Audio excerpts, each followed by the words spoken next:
We are anonymous, no faces, no flags, no permission slips. We don't show up to be liked. We show up to keep a spotlight on power when it starts acting like it owns the place. And today, that spotlight lands on a moment that says everything about what Donald Trump is and what he wants government to be. Trump issues shocking order to Justice Department not to serve the public, but to chase enemies, punish critics, and turn law enforcement into his personal revenge machine. Here's the scene. Jack Smith is testifying before the House Judiciary Committee. And the reason Trump can't stand it is simple. Smith is directly undermining the fantasy Trump keeps selling about the 2020 elections. Smith is there under oath answering questions, laying out reality, and refusing to play the everybody's lying except me game Trump lives on. So Trump does what Trump always does. When reality shows up, he throws a tantrum, he smears, and he threatens. While Smith is testifying, Trump jumps onto Truth Social and starts rage posting. He writes, quote, "Deranged Jack Smith is being decimated before Congress. It was over when they discussed his past failures and unfair prosecutions. He destroyed many lives under the guise of legitimacy. Jack Smith is a deranged animal who shouldn't be allowed to practice law. If he were a Republican, his license would be taken away from him, and far worse. Hopefully, the Attorney General is looking at what he's done, including some of the crooked and corrupt witnesses that he was attempting to use in his case against me. The whole thing was a Democrat scam. A big price should be paid for them by what they have put our country through."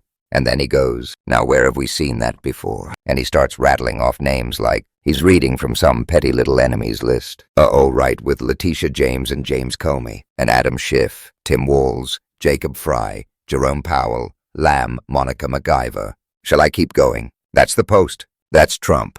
A man who cannot handle being contradicted without turning it into a personal blood feud. And it gets better by better, more revealing. Because during the hearing, Trump's rant gets read out loud to Jack Smith in real time, and Smith is given a chance to respond. One of the members says basically, President Trump is live tweeting live. I guess you call it truth socialing as we speak. Are you aware of this about this hearing? Smith answers no. Then the member says, "Let me read to you what he posted an hour and a half ago," and he reads the same lines. "Deranged Jack Smith is being decimated before Congress. It was over when they discussed his past failures and unfair prosecutions.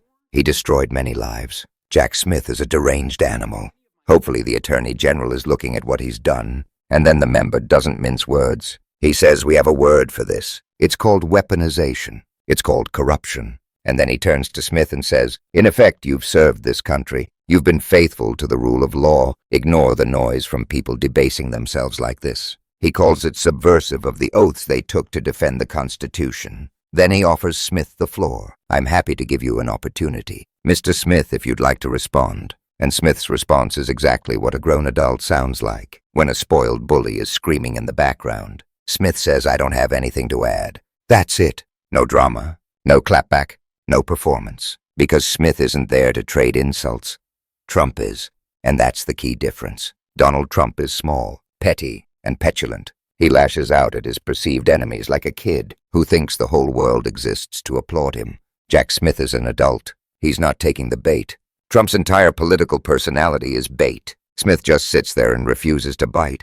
But now we get to the most serious part, the part that turns this from Trump being Trump into something darker. Smith is asked about the prospect of an impending prosecution against him. He's asked straight up, "Do you believe that President Trump's Department of Justice will find some way to indict you?" And Smith says, "I believe that they will do everything in their power to do that because they've been ordered to by the president." Read that again and don't normalize it. Ordered to by the president. That's not how the Justice Department is supposed to work. That's not law and order. That's a ruler ordering punishment. That's exactly what people mean when they talk about weaponization and corruption, except in this case, it's the guy who screams weaponization while allegedly doing it. And yes, that's very concerning. It should be concerning to all of us. The only silver lining, if you can even call it that, is the idea that Trump's DOJ is only matched in its vindictiveness by its incompetence in court, because so far, every single vindictive or selective prosecution has been shut down, thrown out, or invalidated by improperly appointed U.S. attorneys because, you know something, Trump surrounds himself with only the best people. That line writes itself. And then comes the irony so thick you could trip over it.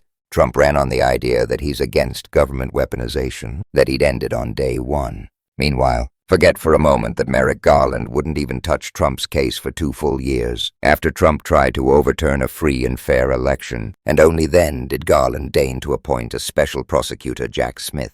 Forget for a moment that Biden's DOJ prosecuted his own son. Apparently none of that matters in Trump world. What matters is the story Trump tells, that he's the victim always forever no matter what he does. Trump has been out there saying things like, the Biden regime's weaponization of law enforcement against their political opponent is something straight out of the Stalinist Russia horror show. He talks about radical left ideas and weaponization of politics, claims they've weaponized it like it's never been weaponized before, calls it totally illegal, says it has to stop. Then he says, President Biden, #1, stop weaponization. Fight your fight yourself. Don't use prosecutors and judges to go after your opponent to try and damage your opponent so you can win an election. And then this is where irony officially dies. There's talk of a directive to the federal government, ending the weaponization of government against the political adversaries of the previous administration. Yeah, that aged about as well as milk in the sun. And look, at the risk of anyone thinking this is a video about Jack Smith, it's not. This is a video about Trump's priorities. Trump has all the time in the world to prosecute his foes. He's got all the time in the world to wage oil wars in South America. He's got all the time in the world to try and annex Greenland. He can host crypto dinners and crust the Oval Office in gold, build himself a $400 million ballroom, retrofit a new jet for himself, buy Kristi Noem a couple of Gulfstream jets. He has time for all of that, but keep his promises from the campaign to bring down costs. Nah. Keep his promise to protect earned benefits. Nope. Make IVF free. Release the Epstein files. End the Russia-Ukraine war. Clearly not. Curb inflation. No. What he sold people on the campaign trail was a bill of goods. Something shiny to manipulate supporters into giving him votes. And the second he got power, he abandoned them and pivoted straight to what helps him. How can he be more comfortable? How can he avenge himself for slights he felt? How can he increase his net worth? How can he pad his legacy? He ran as a populist, but the only person he's delivering for is Donald Trump. And here's where it becomes your problem, not just a political soap opera. We've got midterms this year. Remember that. Right now, Republicans control the House, and the Senate, an entire party that has never sought to step in, assert its authority, and restore attention onto everyday Americans. They've been willful participants in Trump's schemes to benefit himself, enrich himself, and seek vengeance on his enemies. They've put on a masterclass in exactly why they should be stripped of power, why they should be voted out of office. Because like Trump, they cosplayed as populists looking to help the little guy, and yet their sole priority was the happiness, wealth, and satisfaction of one man and one man alone. Before you go, if you enjoyed this and you want more, support independent media. Subscribe to this channel. The subscribe button will be right here on the screen.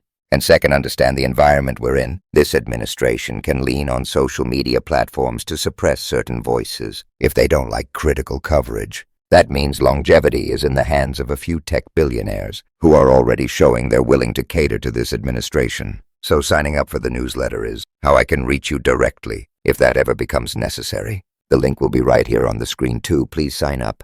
It's free. And there's also an option for a paid subscription if you want to support the team. We are anonymous. We do not beg power for permission, and we do not clap for intimidation. If you don't want a government run on grudges and orders, then don't just watch, share this. Stay loud and show up at the midterms.